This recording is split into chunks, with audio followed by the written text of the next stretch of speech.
Dear students, so in this chapter on frequency response, one of the most important parameter related to the frequency of an op-amp is slew rate. So in this lecture we will be talking of slew rate. So these are the resources used.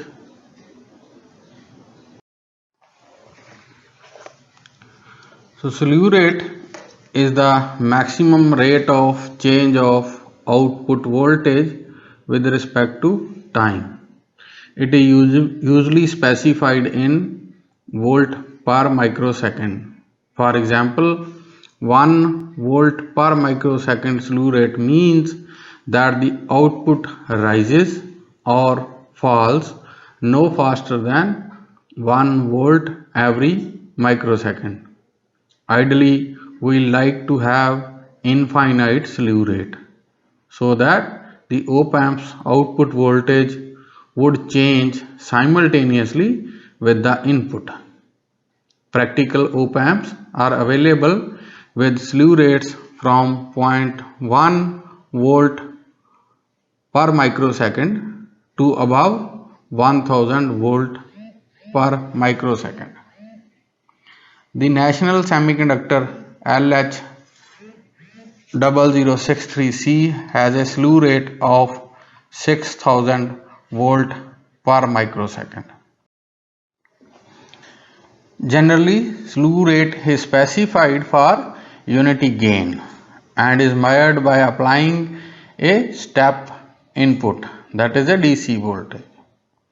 Slew rate is sometimes given indirectly in the data sheets as the output swing voltage as a function of frequency. So here you can see the peak to peak output swing is given as a function of frequency, and we can see that it is almost constant up to 10 kilohertz, and after that it reduces drastically up to 1 megahertz. This is at a temperature of 25 degree centigrade, supply voltage of plus minus 15 volt, and with a load resistance of 10 kilo ohm. It is also specifies as a voltage follower large signal pulse response. So here you can see the output voltage in terms of time as microsecond. So you can see, so this dotted line is the input and this is how the output will have. We can see a delay in the output because of pulse signal. This is also given with a supply voltage of plus minus 15 volt and temperature of 25 degree centigrade. Often slew rate improves with higher closed loop gains and DC supply voltages. This is how we can see that closed loop gain versus slew rate and the supply voltage versus slew rate. So we can see that slew rate is improving with increase in closed loop gain and the increase in supply voltage. This is true for 7A MUA715 op-amp.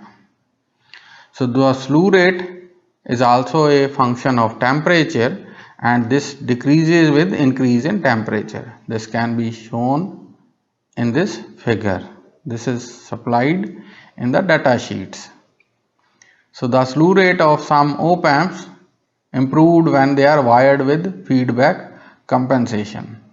So two op-amps LM101 and LM108 are op-amps such that when compensations are applied, their slew rate improves. So now we will talk of the causes of slew rate. The unity gain bandwidth is a small signal high frequency limitation on the use of op-amp. On the other hand, slew rate is a large signal phenomenon. A large signal is one whose amplitude is comparable with the power supply and is of the order of volts, while a small signal is in the range of millivolt or even microvolt. Slew rate is caused by current limiting and the saturation of the internal stages of op-amp when a high frequency large amplitude signal is applied. The resulting current is the maximum current available to charge the compensation capacitance network. We know that the capacitor requires a finite amount of time to charge and to discharge. This means that internal capacitors prevent the output voltage from responding immediately to a fast changing input. So the rate at which the voltage across the capacitor rises is d by dt of Vc, which is equal to I by C. Thus the slew rate limiting is caused by this capacitor charging rate, in which the voltage across the capacitor is the output voltage. Since the slew rate on datasheet is generally listed for unity gain, so let us consider the voltage follower as shown in this figure. Further, let us assume that a input is a large amplitude and high frequency sine wave. For calculating the equation for slew rate, so we will consider V in as sinusoidal, and that is Vp sine omega t, where Vp is the peak voltage of this sine wave. Now as we are talking of a voltage follower, V0 is again Vp sine omega t. Now the rate of change of output can be written as d by dt of V0, which will be Vp omega cos omega t. We also know the maximum rate of change occurs when cos omega t is 1. That means d by dt of V0 maximum will be equal to V peak into omega. Finally, we can write slew rate is 2 pi f Vp volt per second, or slew rate as 2 pi f Vp over 10 raised by 6 volt per microsecond, where SR is the slew rate, F is input frequency, and Vp is the peak value of output sine wave. So for output free of distortion, the slew rate determines the maximum frequency of operation F max for a desired output swing. So with a lower frequency, the slew rate determines the maximum undistorted output voltage swing. Thus, as long as the value of RHS of equation 3 is less than the slew rate of op-amp, the output waveform will always be undistorted. If either the frequency or the amplitude of input signal is increased to exceed the slew rate of op-amp, the output will be distorted. Next, we will talk of the effect of slew rate in applications. Slew rate has important effect on both open loop and closed loop op-amp circuits. So figure shows the open loop configuration of 741C. Since the open loop voltage gain is very large, the output will go to about plus 14 volt or minus 14 volt each time the input sine wave crosses 0 volts. So the time taken by the output to go from plus 14 volt to minus 14 volt can be determined by using this slew rate of 741C listed in the data sheet, and this is 56 microsecond with RL of 10 kilo ohm and supply voltage of minus 15 volt to plus 15 volt. So the slew rate can also be calculated from the slope of voltage follower large signal pulse response. So this is the curve. So 741 has a typical slew rate of 0.5 volt per microsecond. Therefore, we can write that the swing is from minus V peak to plus V peak, that is 14 volt to this side, 14 volt to this side. So it is 28 volt. So 28 by 0.5 volt per microsecond, which gives me a slew rate of 56 microseconds. So this must be the minimum time between the two zero crossings.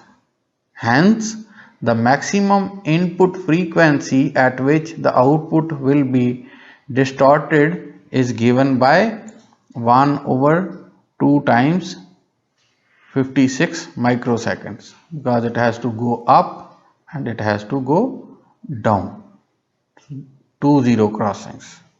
So that comes out to be 8.93 kilohertz. Therefore, at Fmax, the output may be triangular instead of square wave. Thus, to have a square wave output, either we keep the input frequency below Fmax or choose an op-amp with faster slew rate. However, faster slew rate op-amps are sometimes characterized by overshoot and ringing, which causes the output to take longer to reach a steady state rather than with slower slew rate op-amps. For this reason, settling time is another important parameter that should be considered, especially in the applications such as A to D and D to A converters. Next, we have to consider the effect of slew rate on closed loop, and we take up inverting amplifier with feedback. So in this figure we show 741C op-amp used in inverting amplifier mode with a gain of 50. So RF by R1 of 50. Obviously, the amplifier will operate with a gain of 50 up to 20 kilohertz. So the maximum output voltage at 20 kilohertz is 0.5 is equal to 2 pi f is 20 into 10 raised by 3 into Vp over 10 raised by 6. So we are putting this in the formula of slew rate, 2 pi f Vp over 10 raised to the power 6 volt per microsecond. So from here we can calculate Vp as 3.98 volt peak undistorted, or you can say 2 times 3.98 7.96 volt peak to peak sine wave. This is when we are talking of an closed loop amplifier with a gain of 50, and at this gain we can take up that we are having 20 kilohertz bandwidth using UGB formula. So hence the output to be a sine wave, the maximum input signal Vin should be less than 159 millivolt peak to peak. This is Vp by gain, so we will get input voltage. So input voltage should not be more than 159 millivolt peak to peak for an inverting amplifier with the gain of 50. So as the gain increases or decreases, we can calculate that what is the maximum amount of peak to peak input voltage that can be applied. So this is all about frequency response and slew rate, and in the next class we'll be talking of new topic on general applications of the op amp.